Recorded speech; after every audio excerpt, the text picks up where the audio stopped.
ಕನ್ನಡ ವರ್ಣಮಾಲೆಯಲ್ಲಿ ಒಟ್ಟು 49 ಅಕ್ಷರಗಳಿವೆ. ಅವುಗಳು ಸ್ವರಗಳು ಮತ್ತು ವ್ಯಂಜನ ಮತ್ತು ಯೋಗವಾಹಕಗಳು. ಸ್ವರಗಳು 13. ಸ್ವರಗಳೆಂದರೆ ಸ್ವತಂತ್ರವಾಗಿ ಉಚ್ಚರಿಸುವುದಕ್ಕೆ ನಾವು ಸ್ವರ ಅಂತ ಕರಿತೀವಿ. ವ್ಯಂಜನಗಳು 34. ಇವು ಸ್ವರಗಳ ಸಹಾಯದಿಂದ ಉಚ್ಚರಿಸುತ್ತೇವೆ. ಮತ್ತು ಯೋಗವಾಹಕಗಳು 2. ಅವುಗಳು ಅಕ್ಷರಗಳ ಸಹಾಯದಿಂದ ಉಚ್ಚರಿಸುತ್ತವೆ. ಒಟ್ಟು ಸ್ವರಗಳು 13. ರಸಸ್ವರ 6, ದೀರ್ಘಸ್ವರ 7, ಪ್ಲುತ್ಸ್ವರ 3 ಮಾತ್ರ ಕಾಲದಲ್ಲಿ ಉಚ್ಚರಿಸುತ್ತವೆ. 1 ಮಾತ್ರ ಕಾಲದಲ್ಲಿ ರಸಸ್ವರ ಅವು ಅ, ಇ, ಉ, ರು, ಎ, ಓ. ದೀರ್ಘಸ್ವರ ಅಂದರೆ ಅದಕ್ಕಿಂತ ಹೆಚ್ಚಾಗಿ ಉಚ್ಚರಿಸೋದು. ಆ, ಈ ಥರ ಅವು ಒಟ್ಟು 7 ಇದ್ದಾವೆ. ಪ್ಲುತ್ಸ್ವರ 3 ಮಾತ್ರ ಕಾಲದಲ್ಲಿ, ಅಂದರೆ ಆನ ಇನ್ನೂ ದೀರ್ಘವಾಗಿ ಹೇಳೋದು, ಅಂದರೆ ಆ ಅಂತ ಇನ್ನೂ ಅದು ಎಸ್ಮಾರ್ಕದಲ್ಲಿ ಸೂಚಿಸ್ತೀವಿ. ಅಮ್ಮ, ಅಪ್ಪ ಅಂತ ಈ ಥರ. ವ್ಯಂಜನಗಳು 34. ಒಂದು ವರ್ಗೀಯ ವ್ಯಂಜನಗಳು ಮತ್ತು ಅವರ್ಗೀಯ ವ್ಯಂಜನಗಳು ಅಂತ. ವರ್ಗೀಯ ವ್ಯಂಜನಗಳು 25, ಅವರ್ಗೀಯ ವ್ಯಂಜನಗಳು 9. ವರ್ಗೀಯ ವ್ಯಂಜನಗಳು ಅಂದರೆ ಅವುಗಳು ಎಲ್ಲಿ ಹುಟ್ಟುತ್ತವೆ ಅನ್ನೋದು ಆಧಾರದ ಮೇಲೆ ವ್ಯಂಜನಗಳನ್ನು ವಿಂಗಡಿಸಲಾಗಿದೆ. ಅವುಗಳು ಟೋಟಲ್ ಎಷ್ಟಿವೆ? 25. ಅಲ್ಪಪ್ರಾಣ, ಮಹಾಪ್ರಾಣ, ಅನುನಾಸಿಕ ಅಂತ 3 ವಿಭಾಗ ಮಾಡಲಾಗಿದೆ. ಅಲ್ಪಪ್ರಾಣ 10, ಮಹಾಪ್ರಾಣ 10, ಅನುನಾಸಿಕ 5. ಅಲ್ಪಪ್ರಾಣ ಅಂದರೆ ಕಡಿಮೆ ಉಸಿರಿನಿಂದ ಉಚ್ಚರಿಸುವವು, ಖ, ಛ ಅಂತ. ಮಹಾಪ್ರಾಣ ಅಂದರೆ ಹೆಚ್ಚು ಉಸಿರಿನಿಂದ ಉಚ್ಚರಿಸ್ತಕ್ಕಂಥದ್ದು, ಖ, ಛ, ಠ, ಥ, ಪ ಈ ರೀತಿ. ಅನುನಾಸಿಕ ಅಂದರೆ ಮೂಗಿನ ಸಹಾಯದಿಂದ ಉಚ್ಚರಿಸುವವು, ಞ, ಯ, ಣ, ನ, ಮ ಅನ್ನೋ ಥರ. ಈ ರೀತಿಯಾಗಿ ವರ್ಗೀಯ ವ್ಯಂಜನಗಳು 3 ಭಾಗಗಳಾಗಿ ವಿಂಗಡಿಸಲಾಗಿದೆ. ಅವರ್ಗೀಯ ವ್ಯಂಜನಗಳು 9: ಯ, ರ, ಡ, ವ, ಶ, ಕ್ಷ, ಸ, ಹ, ಳ. ಮತ್ತು ಯೋಗವಾಹಗಳು 2: 1 ಬಿಂದು ಇದ್ದ ಅನುಸ್ವಾರ, 2 ಬಿಂದು ಇದ್ದರೆ ವಿಸರ್ಗ.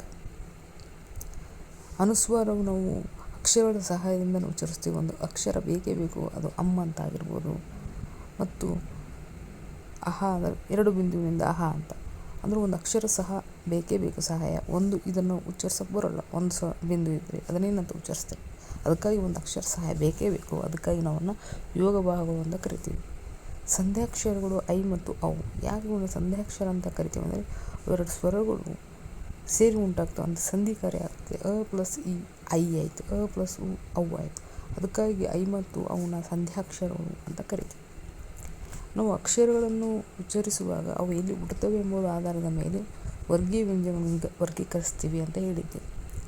ಅದೇ ರೀತಿ ಎಲ್ಲೆಲ್ಲಿ ಹುಟ್ಟುತ್ತವೆ ಅಂಥ ಅಕ್ಷರಗಳು ಏನಂತ ಕರಿತೀವಿ ಅಂತ ಇಲ್ಲಿ ಹೇಳಲಾಗಿದೆ. ಕ, ಗ, ಗ, ಗ, ಞ ಇವು ಕಂಠದಿಂದ ಹುಟ್ಟುವುದರಿಂದ ಇವನ್ನ ಕಂಠ್ಯಾಕ್ಷರ ಅಂತೀವಿ. ನಾಲಿಗೆ ಚ, ಚ, ಜ, ಜ, ಞ ಅನ್ನೋದು ನಾಲಿಗೆ ಮೇಲೆ ಭಾಗದಲ್ಲಿ ಅಂಗಳದಲ್ಲಿ ಟಚ್ ಆಗುತ್ತೆ, ಅದಕ್ಕಾಗಿ ಇದನ್ನು ತಾಲುವೆ ಅಕ್ಷರ ಅಂತ ಕರಿತೀವಿ. ಡ, ಡ, ಡ, ಡ ಅನ್ನೋದು ಇದೊಂದು ನಾಲಿಗೆ ಮಡಚಿ ಬಾಯಿಯ ಮುಂಭಾಗದಲ್ಲಿ ನಾಲಿಗೆ ಸ್ಪರ್ಶಿಸ್ತದೆ, ನಾಲಿಗೆ ಮಡಚುತ್ತೆ. ಟ, ಟ, ಡ, ಡನ ಅಂತ, ಅದಕ್ಕಾಗಿ ಇವನ್ನ ಮೂರ್ಧನ್ಯ ಅಕ್ಷರ ಅಂತ ಕರಿತೀವಿ. ತ, ತ, ದನ್ನು ನಾಲಿಗೆ ಹಲ್ಲಿಗೆ ಟಚ್ ಆಗುತ್ತೆ, ಅದಕ್ಕಾಗಿ ಇದನ್ನು ದಂತ್ಯಾಕ್ಷರ ಅಂತ ಕರಿತೀವಿ. ಪ, ಪ, ಬ, ಮ ಇವು ತುಟಿಗಳ ಸಹಾಯವನ್ನು ಉಚ್ಚರಿಸ್ತವೆ, ಅದಕ್ಕಾಗಿ ಇದು ಓಷ್ಟ್ಯಾಕ್ಷರ ಅಂತ ಕರಿತೀವಿ. ಇಷ್ಟು ವರ್ಣಮಾಲೆಗಳು. ಕನ್ನಡ ಸಂಧಿಗಳು. ಕನ್ನಡ ಸಂಧಿಯಲ್ಲಿ ಲೋಪ, ಆಗಮ, ಆದೇಶ ಸಂಧಿಗಳಂತ 3 ಇರ್ತವೆ. ಅದರಲ್ಲಿ ಸ್ವರ ಸಂಧಿಗಳು ಲೋಪ ಮತ್ತು ಆಗಮ, ವ್ಯಂಜನ ಸಂಧಿ, ಆದೇಶ ಸಂಧಿ. ಇವು ಸ್ವರಗಳಿಂದ ಆಗುವುದನ್ನು ಸ್ವರ ಸಂಧಿ ಅಂತ ಕರಿತೀವಿ. ಇದು ವ್ಯಂಜನದಿಂದ ಆಗಿರೋದ್ರಿಂದ ವ್ಯಂಜನ ಸಂಧಿ ಅಂತ ಕರಿತೀವಿ. ಲೋಪ ಸಂಧಿ ಅಂದರೆ ಒಂದು ಅಕ್ಷರ ಬಿಟ್ಟು ಹೋಗೋದಕ್ಕೆ ಅಥವಾ ಲೋಪ ಆಗುವುದಕ್ಕೆ ಲೋಪ ಸಂಧಿ ಅಂತ ಕರಿತೀವಿ. ಆಗಮ ಸಂಧಿ ಅಂದರೆ ಒಂದು ಹೊಸದಾದ ಒಂದು ಅಕ್ಷರ ಬರುವುದಕ್ಕೆ. ಆದೇಶ ಸಂಧಿ ಅಂದರೆ ಒಂದು ಅಕ್ಷರ ಬದಲು ಬೇರೆ ಅಕ್ಷರ ಆ ಪ್ಲೇಸಲ್ಲಿ ಬರೋದಕ್ಕೆ ಆದೇಶ ಸಂಧಿ ಅಂತ ಕರಿತೀವಿ. ಲೋಪ ಸಂಧಿ ಅಂದರೆ ಪೂರ್ವ ಪದದಲ್ಲಿ ಕೊನೆಯ ಸ್ವರ ಲೋಪ ಆಗುತ್ತೆ, ಅದಕ್ಕೆ ನಾವು ಲೋಪ ಸಂಧಿ ಅಂತ ಕರಿತೀವಿ. ಯಾವ ರೀತಿ ಅಂತಂದರೆ ಮಾತಿಲ್ಲ ಅಂತಿದೆ, ಮಾತು ಪೂರ್ವ ಪದ, ಇಲ್ಲ ಉತ್ತರ ಪದ. ಈ ಪೂರ್ವ ಪದದಲ್ಲಿ ಮಾತಿಲ್ಲ ಅಂತಾಯಿತು, ಪೂರ್ವ ಪದದಲ್ಲಿ ಊಕಾರ ಲೋಪ ಆಗುತ್ತೆ, ಅದಕ್ಕಾಗಿ ಏನಂತ ಕರಿತೀವಿ, ಅದನ್ನು ಲೋಪ ಸಂಧಿ ಅಂತ ಕರಿತೀವಿ. ಪೂರ್ವ ಪದದಲ್ಲಿ ಬೇರೆ, ಇಲ್ಲಿ ಎ ಆಯಿತು, ಬೇರೆ ಎ, ಇಲ್ಲಿ ವ, ಬೇರೊಬ್ಬ. ಅಂದರೆ ಇಲ್ಲಿ ಬೇರೊಬ್ಬ ಅಂದರೆ ಕರಲೋಪ ಆಯಿತು. ಇಲ್ಲಿ ಊಕಾರ ಲೋಪ ಆಯಿತು. ಅದಕ್ಕಾಗಿ ಏನಂತೀವಿ, ಇದನ್ನು ಲೋಪಸಂಧಿ ಅಂತ ಕರಿತೀವಿ. ಮಾತಿಲ್ಲ, ಮಾತು ಪ್ಲಸ್ ಇಲ್ಲ, ಇಲ್ಲಿ ಊಕಾರ ಲೋಪ ಆಯಿತು. ಬೇರೆ ಬ, ಬೇರೊಬ್ಬ, ಬೇರೆ ಎ ಲೋಪ ಆಯಿತು. ಅದಕ್ಕಾಗಿ ಏನಂತ ಇದನ್ನು ಲೋಪಸಂಧಿ ಅಂತ, ಅಂದರೆ ಪೂರ್ವ ಪದದಲ್ಲಿ ಒಂದು ಸ್ವರ ಲೋಪ ಆದರೆ ಲೋಪಸಂಧಿ ಅಂತ ಕರಿತೀವಿ. ಆಗಮ ಸಂಧಿ ಅಂದರೆ ಇಲ್ಲಿ ಒಂದು ಸ್ವರ ಆಗಮ ಆಗುತ್ತೆ, ಅದಕ್ಕೇನಂತೀವಿ ಆಗಮ ಸಂಧಿ ಅಂತೀವಿ. ಗುರುವನ್ನು, ಗುರು ಪ್ಲಸ್ ಅನ್ನು ಅಂತ ಅದು. ಈ ಅನ್ನು ಇದ್ದಲ್ಲಿ ವ ಕರ ಆಗಮ ಆಗಿದೆ, ಗುರುವನ್ನು. ಪಿತೃ ಪ್ಲಸ್ ಅನ್ನು ಪಿತೃವನ್ನು, ಅಂದರೆ ಇಲ್ಲಿ ಸಹ ವ ಕರ ಬಂದಿದೆ. ಕೈ ಪ್ಲಸ್ ಅಲ್ಲಿ ಕೈಯಲ್ಲಿ, ಇಲ್ಲಿ ಕೈ ಪ್ಲಸ್ ಅಲ್ಲಿ ಅಂತ ಅದಾವುದಿಲ್ಲ, ಅಲ್ಲಿ ಜಾಗದಲ್ಲಿ ಯ ಬಂದಿದೆ. ಇಲ್ಲಿ ಶಾಲೆಯಿಂದ ಈ ಜಾಗದಲ್ಲಿ ಯ ಬಂದಿದೆ, ಶಾಲೆಯಿಂದ ಅಂತ. ಅದೇ ರೀತಿ ವ ಮತ್ತು ಯ ಕಾರ ಆಗಮ ಆಗೋದಕ್ಕೆ ನಾವೇನಂತೀವಿ ಆಗಮ ಸಂಧಿ. ವ ಕಾರ ಆಗಮ ಆದರೆ ವಕರಾಗಮ ಸಂಧಿ, ಯ ಆಗಮ ಆದರೆ ಯಕರಾಗಮ ಸಂಧಿ. ಒಟ್ಟಿನಲ್ಲಿ ಇದನ್ನು ಆಗಮ ಸಂಧಿ ಅಂತ ಕರಿತೀವಿ. ಇಲ್ಲಿ ಒಂದು ಲೋಪ ಆಗುವುದಕ್ಕೆ ಲೋಪಸಂಧಿ, ಇಲ್ಲಿ ಒಂದು ಆಗಮ ಆಗುವುದಕ್ಕೆ ಅಕ್ಷರ ಆಗಮ ಸಂಧಿ ಅಂತ ಕರಿತೀವಿ. ಅದೇ ರೀತಿ ಆದೇಶ ಸಂಧಿ ಅಂದರೆ ಕದಪಗಳಿಗೆ ಗದಬ ಅಂತ ಬರೋದು. ಇಲ್ಲಿ ಆದೇಶ ಸಂಧಿ ಸ್ವರ ಮತ್ತು ವ್ಯಂಜನಗಳ ನಡುವೆ ಸಂಧಿಯಾಗಬೇಕು, ಅಥವಾ ವ್ಯಂಜನಗಳ ನಡುವೆ ಸಂಧಿ ಆದರೆ ಏನಂತ ಕರಿತೀವಿ, ಆದೇಶ ಸಂಧಿ ಅಂತ ಕರಿತೀವಿ. ಈ ಆದೇಶ ಸಂಧಿ ವ್ಯಂಜನ ಸಂಧಿ ಯಾಕಂತಂದರೆ ಇಲ್ಲಿ ವ್ಯಂಜನ ಬರುತ್ತೆ. ಕ, ಪ, ಪ, ಪ, ಮ, ಕ, ಕ, ಇವೆಲ್ಲ ವ್ಯಂಜನಗಳಲ್ಲ, ಅವುಗಳು ಬರದರೆ, ಅವುಗಳು ಬಂದು ಸಂಧಿ ಆದರೆ ಆದೇಶ ಸಂಧಿ ಅಂತ ಕರಿತೀವಿ. ಇಲ್ಲಿ ಗದಪಗೆ ಗದಬ, ಪ, ಬ, ಮಗಳಿಗೆ ವಕಾರ, ಸ, ಕ, ಚ, ಜ, ಛ ಆದೇಶವಾದರೆ ಹೆಚ್ಚಾಗಿದೆ ನೋಡಿ. ಉದಾಹರಣೆ, ಮಳೆ ಪ್ಲಸ್ ಕಾಲ, ಮಳೆಗಾಲ. ಇಲ್ಲಿ ಉತ್ತರ ಪದದಲ್ಲಿ ಕ ಬದಲು ಗ ಬಂದಿದೆ. ಬೆಟ್ಟ ಪ್ಲಸ್ ತಾವರೆ, ಬೆಟ್ಟದಾವರೆ. ತ ಬದಲು ದ ಬಂದಿದೆ. ಹೂ ಪ್ಲಸ್ ಬುಟ್ಟಿ, ಹೂ ಬುಟ್ಟಿ. ಪ ಬದಲು ಬ ಬಂದರೆ ಕತಪಗಳಿಗೆ, ಎಲ್ಲಿದೆ ಕತಪಗಳಿಗೆ ಗದಬ ಆದೇಶವಾಗಿ ಬಂದಿದೆ ಆ ಸ್ಥಾನದಲ್ಲಿ. ಇದಕ್ಕೆ ನಾವೇನಂತೀವಿ ಆದೇಶ ಸಂಧಿ ಅಂತ ಕರಿತೀವಿ. ಹೀಗೆ ಕ್ಲಿಯರಾಗಿ ನೋಡಬೇಕು. ಲೋಪಸಂಧಿ ಅಂದರೆ ಪೂರ್ವ ಪದದಲ್ಲಿ ಲೋಪ ಆಗಬೇಕು. ಆಗಮ ಸಂಧಿ ಅಂದರೆ ಒಂದು ಅಕ್ಷರ ಆಗಮ ಆಗೋದು, ವ ಅಥವಾ ಯ. ಆದೇಶ ಸಂಧಿ ಅಂದರೆ ಉತ್ತರ ಪದದಲ್ಲಿರ್ತಕ್ಕಂಥ, ಇಲ್ಲಿ ಉತ್ತರ ಪದ ಇದೆಯಲ್ಲ, ಉತ್ತರ ಪದದಲ್ಲಿ ಕ ಮಳೆ ಪ್ಲಸ್ ಕಾಳ, ಕ ಬದಲು ಇಲ್ಲಿ ಸಂಧಿ ಪದ ಆದಾಗ ಗ ಆಗುತ್ತೆ, ತ ಬದಲು ದ ಆಗುತ್ತೆ, ಪ ಬದಲು ಬ ಆಗುತ್ತೆ. ಅಂದರೆ ಇದು ಉತ್ತರ ಪದದಲ್ಲಿ ಅಕ್ಷರ ಒಂದು ಹೋಗಿ ಇನ್ನೊಂದು ಬರ್ತದೆ. ಉತ್ತರ ಪದದಲ್ಲಿರುವ ಅಕ್ಷರ ಕ, ತ, ಪ ಇವು ಬದಲು ಗ, ದ, ಬ ಅಂತ ಬರುತ್ತೆ. ಇದಕ್ಕೆ ನಾವೇನಂತೀವಿ ಆದೇಶ ಸಂಧಿ ಅಂತ ಕರಿತೀವಿ. ಮೇನ್ ನೆನಪಿಟ್ಕೋಬೇಕಾಗಿರೋದು ಲೋಪ ಆಗೋದು ಪೂರ್ವ ಪದದಲ್ಲಿ, ಆಗಮ ಸಂಧಿ ಆಗೋದು ವ ಅಥವಾ ಯ ಕರ ಆಗಮ. ಆದೇಶ ಸಂಧಿಯಲ್ಲಿ ಎಲ್ಲಿ ಆಗುತ್ತೆ ಇದು ಸಂಧಿ ಅಂದರೆ ಉತ್ತರ ಪದದಲ್ಲಿ. ಎಲ್ಲಿ ಆಗುತ್ತೆ, ಉತ್ತರ ಪದದಲ್ಲಿರುವ ಕ ಬದಲು ಗ ಬರ್ತದೆ. ಮಳೆ ಪ್ಲಸ್ ಕಾಳ, ಮಳೆಗಾಳ ಅಂತ. ಇಷ್ಟು ಕನ್ನಡ ಸಂಧಿಗಳು. ಟೋಟಲಾಗಿ ಲೋಪ, ಆಗಮ, ಆದೇಶ. ಇಷ್ಟು ಬರ್ತಕ್ಕಂಥದ್ದು ಸಂಸ್ಕೃತ ಸಂಧಿಗಳು. ಸಂಸ್ಕೃತ ಇಂದ ನಾವು ನೋಡಿದ್ದು ಕನ್ನಡ ಸಂಧಿಗಳಲ್ಲಿ. ಈಗ ನಾವು ಸಂಸ್ಕೃತ ಸಂಧಿಗಳು, ಸಂಸ್ಕೃತದಲ್ಲಿ ಸಹ ಸ್ವರ ಸಂಧಿಗಳು ಮತ್ತು ವ್ಯಂಜನ ಸಂಧಿಗಳು ಅಂತ ನೋಡ್ತೀವಿ. ಸ್ವರ ಸಂಧಿಗಳು ಎಷ್ಟಿವೆ, 4 ಇವೆ. ವ್ಯಂಜನ ಸಂಧಿ ಎಷ್ಟಿದ್ದಾವೆ, 3 ಇದ್ದಾವೆ. ಟೋಟಲ್ ಎಷ್ಟಾಯಿತು, 7 ಸಂಸ್ಕೃತ ಸಂಧಿಗಳು. ಸಂಸ್ಕೃತ ಸ್ವರ ಸಂಧಿಗಳು 4, ಸಂಸ್ಕೃತ ವ್ಯಂಜನ ಸಂಧಿಗಳು 3. ಸ್ವರ ಸಂಧಿಗಳು ಯಾವ್ಯಾವು, ಸವರ್ಣ ದೀರ್ಘ ಸಂಧಿ, ಗುಣಸಂಧಿ, ವೃದ್ಧಿ ಸಂಧಿ, ಯಣ ಸಂಧಿ. ವ್ಯಂಜನ ಸಂಧಿ ಜಸ್ತ್ವ, ಶುತ್ವ, ಅಣನಾಸಿಕ. ಈಗ ನಾವು ಫಸ್ಟ್ ಸ್ವರ ಸಂಧಿಗಳಲ್ಲಿ ಸವರ್ಣ ದೀರ್ಘ ಸಂಧಿ ಅಂದರೆ ಏನಂತ ನೋಡೋಣ. ಸವರ್ಣ ದೀರ್ಘ ಸಂಧಿ ಅಂತಂದರೆ 2 ಸವರ್ಣ ಸ್ವರಗಳು ಅ, ಆ, ಇ, ಉ, ಎ, ಓ ಇವೆಲ್ಲ ನಾವೇನಂತೀವಿ ಸವರ್ಣಗಳು ಅಂತ. ಈ ಸವರ್ಣ ಮುಂದೆ ಈ ಸವರ್ಣಗಳು ಸಂಧಿಯಾಗುವಾಗ ಸಂಧಿ ಪದದಲ್ಲಿ ಅದರದೇ ಒಂದು ದೀರ್ಘಾಕ್ಷರ ಬರೋದು. ಅ ಪ್ಲಸ್ ಆ ಇದ್ದರೆ ಆನೇ ಬರೋದು ಎಂಡಿಗೆ. ಈ ಇದ್ದರೆ ಈನೇ ಬರೋದು ಸಂಧಿ ಪದ ಆದಾಗ. ಊ ಇದ್ದರೆ ಊನೇ ಬರೋದು, ಅಂದರೆ ಅದರ ದೀರ್ಘ ಸ್ವರ ಬರ್ತದೆ. ಎಕ್ಸಾಂಪಲ್, ದೇವ ಇಲ್ಲಿ ಅ ಬಂತು, ಆಲಯ ಆ ಆಯಿತು. ಇದರ ದೀರ್ಘ ಪದ ಯಾವುದು, ಅ ಮತ್ತು ಅದು ಆನೆ, ಅಂದರೆ ದೇವಾಲಯ ಆ ಆಯಿತು. ಮಹಾ ಅ ಆಯಿತು, ಅನುಭವ ಅ ಆಯಿತು. ಇವೆರಡರ ದೀರ್ಘ ಸ್ವರ ಯಾವುದು, ಆ, ಮಹಾನುಭಾವ. ಅದೇ ರೀತಿ ಗಿರಿ ಈ ಆಯಿತು, ಇಂದ್ರ ಈ. ಇವೆರಡರ ದೀರ್ಘ ಯಾವುದು, ಈ ಅಂದರೆ ಇಲ್ಲಿ ರಸ್ವ ಅಥವಾ ದೀರ್ಘ ಇರಲಿ ಅಥವಾ ರಸ್ವ ಇರಲಿ, ಸ್ವರ ಇರಲಿ, ಆಗೋದು ಸಂಧಿಪದ ಆದಮೇಲೆ ಇನ್ನು ದೀರ್ಘ ಸ್ವರನೇ ಬರುತ್ತದೆ. ಇದೂ ಈನು ರಸ್ವ ಸ್ವರ, ಈನು ರಸ್ವ ಸ್ವರ.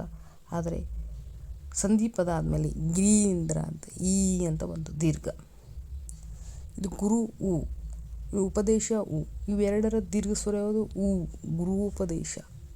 ಈ ರೀತಿಯಾಗಿ ಎರಡು ಸವರ್ಣ ಮತ್ತು ಸಂಧಿಪದ ಆಗೋಣ ದೀರ್ಘ ಬರೋದು ಅದೇ ಸವರ್ಣದ ಇದ್ರೆ ಆನೆ ಬರೋದು, ಇದ್ರೆ ಈನೇ ಬರೋದು, ಉ ಅಂದರೆ ಉ. ಅದೇ ಅವೆರಡರ ಸ್ಥಳ ಅದೇ ವರ್ಣದ ದೀರ್ಘ ಸ್ವರವು ಆದೇಶವಾಗಿ ಬರುವುದಕ್ಕೆ ಸವರ್ಣ ದೀರ್ಘ ಸಂಧಿ ಅಂತ ಕರಿತೀವಿ. ಇದು ಸವರ್ಣ ದೀರ್ಘ ಸಂಧಿ.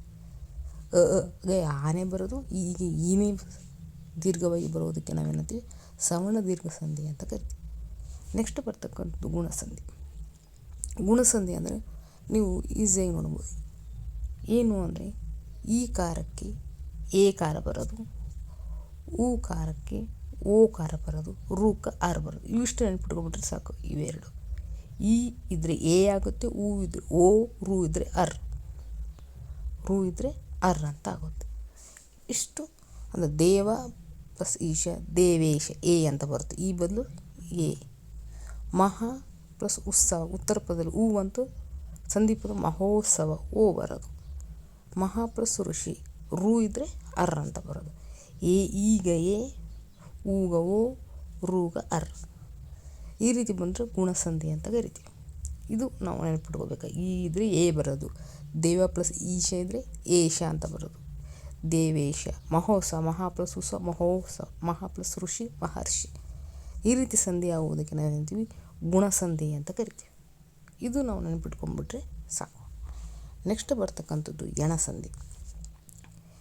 ಇಲ್ಲಿ ಏನು ಎಣಸಂಧಿ ಅಂತಂದರೆ ಅತ್ಯುಕ್ತಿ ಮಣ್ವಂತರ ಪಿತ್ರಾರ್ಜಿತ ಅಂತಿದೆ, ಹೌದಾ. ಇಲ್ಲಿ ನಾವು ನೋಡಿದ್ದು ಉತ್ತರ ಪದದಲ್ಲಿ ಈ ಇದ್ರೆ ಎ ಆಗೋದು. ಎಣಸಂಧಿ ಅಂದರೆ ಇಲ್ಲಿ ಈ ಇದ್ದರೆ ಇಲ್ಲಿ ಯ ಆಗುತ್ತೆ, ಉ ಇದ್ದರೆ ಇಲ್ಲಿ ಈ ಇದ್ದರೆ ಯ ಒತ್ತಕ್ಷರ ಬರುತ್ತೆ, ಉ ಇದ್ದರೆ ವ ಒತ್ತಕ್ಷರ ಬರುತ್ತೆ, ಮತ್ತು ರು ಇದ್ದರೆ ರ ಒತ್ತಕ್ಷರ ಬರುತ್ತೆ. ಓಕೆ. ಅತಿ ಪ್ಲಸ್ ಉಕ್ತಿ ಅತ್ಯುಕ್ತಿ ಯ ಒತ್ತಕ್ಷರ, ಮನು ಪ್ಲಸ್ ಅಂತರ ಮನ್ವಂತರ, ಪಿತೃ ಪ್ಲಸ್ ಅರ್ಜಿತ ರು ಇದ್ರೆ ರ ಒತ್ತಕ್ಷರ. ಅಂದರೆ ಇನ್ನು ಈಸಿಯಾಗಿ ಇನ್ನು ಹೇಳ್ಬೋದಾದರೆ ಒತ್ತಕ್ಷರ ಯ ವ ರ ಈ ಮೂರು ಬಂದರೆ ಅದೇ ಎಣಸಂಧಿ. ಅತ್ಯುಕ್ತಿ ಯ ಒತ್ತಕ್ಷರ ಇದೇನ ಇದು ಎಣಸಂಧಿ. ಮನ್ವಂತರ ವ ಒತ್ತಕ್ಷರ ಆದನ ಇದು ಎಣಸಂಧಿ. ಪಿತ್ರಾರ್ಜಿತ ರ ಒತ್ತಕ್ಷರ ಇದೆಯಲ್ಲ ಇದು ಎಣಸಂಧಿ. ಯ ವ ರ ಇವು ಒತ್ತಕ್ಷರ ಆಗಿ ಬಂದಿದ್ದರೆ ಏನಂತ ಕರಿತೀವಿ, ಅದನ್ನು ಎಣಸಂಧಿ ಅಂತ ಕರಿತೀವಿ.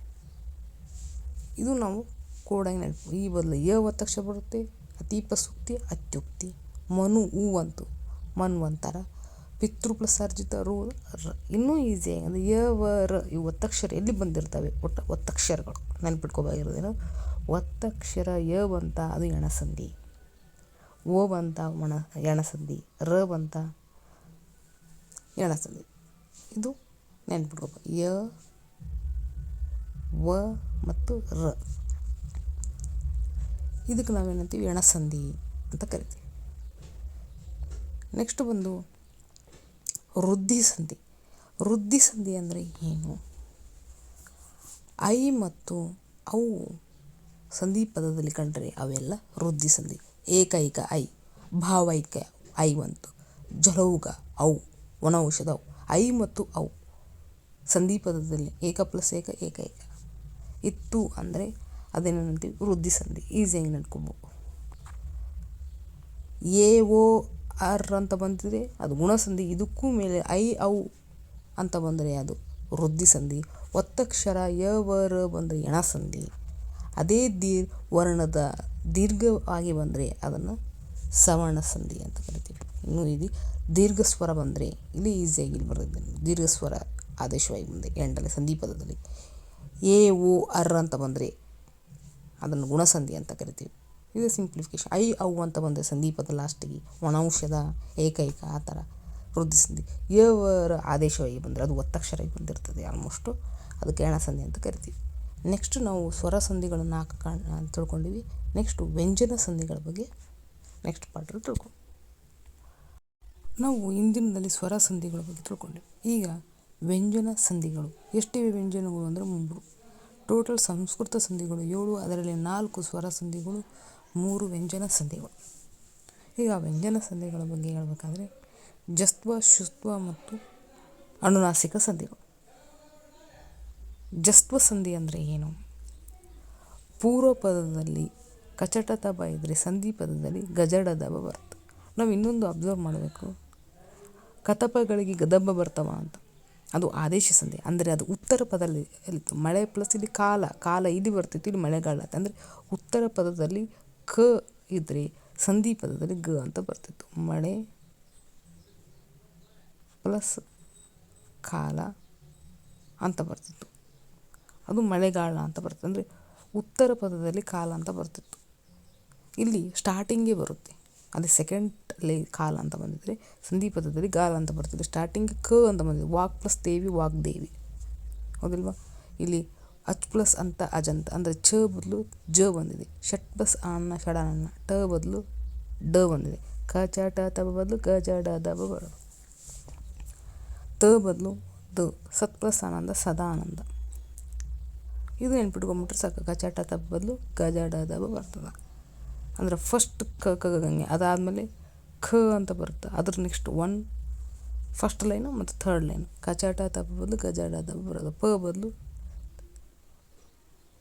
ಪ ಬ ಅದು ಬರುತ್ತೆ, ಬ. ಆ ಪ್ಲಸ್ ದಿ ಅಬ್ದಿ ಅಂತ. ಇಲ್ಲಿ ಕ ಗ ಬರುತ್ತೆ.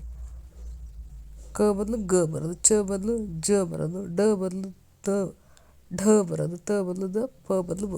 ಈ ರೀತಿಯಾಗಿ ಪೂರ್ವ ಪದದಲ್ಲಿ ಬರ್ತಕ್ಕಂಥ ಕಚಟ ದಬಗಳನ್ನು ಸಂಧಿ ಪದದಲ್ಲಿ ಗಜಡದ ಬರುತ್ತೆ. ಇದಕ್ಕೆ ಜಸ್ವ ಸಂಧಿ ಅಂತ ಕರಿತೀವಿ.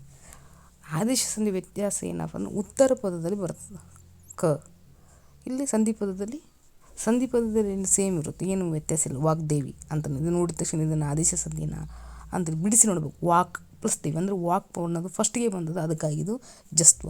ಸೆಕೆಂಡಿಗೆ ಬಂದಿದ್ದರೆ ಅದೇ ಮಳೆ ಪ್ಲಸ್ ಕಾಲ, ಅದು ಸೆಕೆಂಡಿಗೆ ಬಂದದ್ದು, ಅದಕ್ಕೆ ಅದು ಏನು ಆದೇಶ ಸಂಧಿ. ಇಷ್ಟೇ ವ್ಯತ್ಯಾಸ.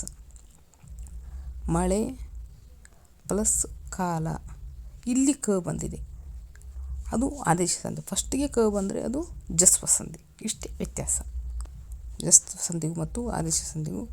ನೆಕ್ಸ್ಟ್ ಬಂದು ಶುತ್ವ ಸಂಧಿ. ಶುತ್ವ ಸಂಧಿ ಅಂದರೆ ಸ ಬದಲು ಶ ಬರುತ್ತೆ, ತ ವರ್ಗ ಬದಲು ಚ ವರ್ಗ ಬಂದು. ಅಂದರೆ ತ ವರ್ಗ ಅಂದರೆ ತ ದನ್ನ ಇದ್ದಲ್ಲಿ ಚ ಚ ಜ ಜ ಚ ಚ ಜ ಇವು ಬರುತ್ತೆ. ಈ ಬಂದರೆ ತ ವರ್ಗದ ಬದಲು ಚ ವರ್ಗ, ಸ ಬದಲು ಶ ಬರೋದು. ಮನಸ್ ಪ್ಲಸ್ ಶುದ್ಧಿ, ಮನಃಶುದ್ಧಿ. ಸ ಇದ್ದರೆ ಇಲ್ಲಿ ಶ ಬರುತ್ತೆ. ಓಕೆ, ನೆಕ್ಸ್ಟು ಸಕಾರಕ್ಕೆ ಶಕಾರ, ತ ವರ್ಗಕ್ಕೆ ಚ ವರ್ಗ, ತ ಬದಲು ಚ ಬರೋದು. ಸತ್ ಪ್ಲಸ್ ಚಿತ್ರ, ಸಚಿತ್ರ. ತ ಇದ್ದಲ್ಲಿ ಚ ಒತ್ತಕ್ಷರ ಇರ್ತದೆ. ಜಗತ್ ಪ್ಲಸ್ ಜ್ಯೋತಿ, ಜಗಜ್ಯೋತಿ. ಈಗ ತ ವರ್ಗಕ್ಕೆ ತ ದನ್ನೇ ಇದ್ದಲ್ಲಿ ಚ ಚ ಜ ಜ ಯಾವುದಾದ್ರೂ ಬರಬಹುದು. ತ ಬದಲಿ ಬಂದಿದೆ, ಜ ಬಂದಿದೆ, ಚ ವರ್ಗ, ಜಗಜ್ಯೋತಿ. ಇದಕ್ಕೇನಂತೀವಿ ನಾವು? ಶುತ್ವ ಸಂಧಿ. ಶುತ್ವ ಸಂಧಿ. ಇಷ್ಟು ನಾವು ಅದನ್ನು ತಿಳ್ಕೊಬೇಕು. ನೆಕ್ಸ್ಟ್ ಬರ್ತಕ್ಕಂಥದ್ದು ಅನುನಾಸಿಕ ಸಂಧಿ. ಇದು ಏನಿಲ್ಲ, ಸೇಮ್ ಅದನ್ನು ಈ ಜಸ್ವ ಸಂಧಿ ಅಂದರೆ ಕಚಟ ತಪಗಳಿಗೆ ಗಜಡದ ಬರ್ತಿತ್ತು, ಇಲ್ಲಿ ಹಂಗೆ ಬರಲ್ಲ. ಇಲ್ಲಿ ಞ ಬರ್ತದೆ, ವ್ಯತ್ಯಾಸ. ಅನುನಾಸಿಕಗಳು ಬರ್ತವೆ. ದಿಕ್ ಪ್ಲಸ್ ನಾಗ ದಿಗ್ನಂಗ, ಕ ಬದಲು ಇದರ ಕ ಅನುನಾಸಿಕ ಞ, ಟ ಅನುನಾಸಿಕ ಣ, ಟ ಟ ನ. ಷಟ್ ಪ್ಲಸ್ ಮಾಸ ಷಣ್ಮಾಸ. ಚಿತ್ ಪ್ಲಸ್ ಮೂಲ ಚಿನ್ಮೂಲ. ತದು ಏನು ಅನುನಾಸಿಕ, ದನ್ನ ಲಾಸ್ಟಿಗೆ ನ. ಅಂದರೆ ಎಲ್ಲೆಲ್ಲಿ ಅನುನಾಸಿಕ ಇರುತ್ತೋ ಅದೆಲ್ಲ ಅನುನಾಸಿಕ ಸಂಧಿಗಳು. ಇಷ್ಟೇ. ಜಸ್ವ ಸಂಧಿ ಅಂದರೆ ಏನು? ಕಚಟ ತಪಗಳಿಗೆ ಗಜಡದಬ ಬರೋದು, ಅದು ಪೂರ್ವ ಪದದಲ್ಲಿ. ಶುತ್ವ ಸಂಧಿ ಅಂದರೆ ಶಕಾರಕ್ಕೆ ಚ ಅಥವಾ ತ ವರ್ಗಕ್ಕೆ ಚ ವರ್ಗ. ಅನುನಾಸಿಕ ಸಂಧಿ ಅಂದರೆ ಎಲ್ಲಿ ಸಂಧಿ ಪದದಲ್ಲಿ ಯಾವ ಅನುನಾಸಿಕ ಇರ್ತವೋ ಅವೆಲ್ಲ ಅನುನಾಸಿಕ ಸಂಧಿ. ಇಷ್ಟು ಸಂಸ್ಕೃತ ವ್ಯಂಜನ ಸಂಧಿಗಳು, ಟೋಟಲ್ ಸಂಧಿಗಳು 3. ಪ್ರಕೃತಿ ಭಾವ. ಪ್ರಕೃತಿ ಭಾವ ಅಂತಂದರೆ ಸಂಧಿ ಕಾರ್ಯನೇ ನಡೆಯೋದಿಲ್ಲ, ಅದಕ್ಕೆ ನಾವು ಏನಂತೀವಿ ಪ್ರಕೃತಿ ಭಾವ ಅಂತಂದರೆ ಪೂರ್ವ ಪದ, ಇದು ಪೂರ್ವ ಪದ, ಇದು ಉತ್ತರ ಪದ. ಪೂರ್ವ ಪದ ಪ್ಲಸ್ ಉತ್ತರ ಪದ ಏನು ಸಂಧಿ ಪದ. ಅದು ಪೂರ್ವ ಪದ ಮತ್ತು ಉತ್ತರ ಪದ ಏನು ಇರ್ತದೋ ಅದೇ ಸಂಧಿ ಪದದಲ್ಲಿದ್ದರೆ ಅದಕ್ಕೆ ನಾವೇನಂತೀವಿ ಪ್ರಕೃತಿ ಭಾವ. ಇಲ್ಲಿ ನೋಡಿ ಅಯ್ಯೋ ಅಂತಿದೆ, ಇಲ್ಲಿ ಅಯ್ಯೋ ಇದೆ. ದೇವರೇ ಇದೆ, ಇಲ್ಲಿ ದೇವರೇ ಇದೆ. ನೀನೇ ಗತಿ, ನೀನೇ ಗತಿ. ಅಂದರೆ ಏನು ಚೇಂಜಸ್ ಇರೋದಿಲ್ಲ. ಅದಕ್ಕೆ ಸಂಧಿ ಕಾರ್ಯನೇ ನಡೆಯೋದಿಲ್ಲ. ಅದಕ್ಕೆ ನಾವೇನಂತೀವಿ ಪ್ರಕೃತಿ ಭಾವ ಅಂತ ಕರಿತೀವಿ.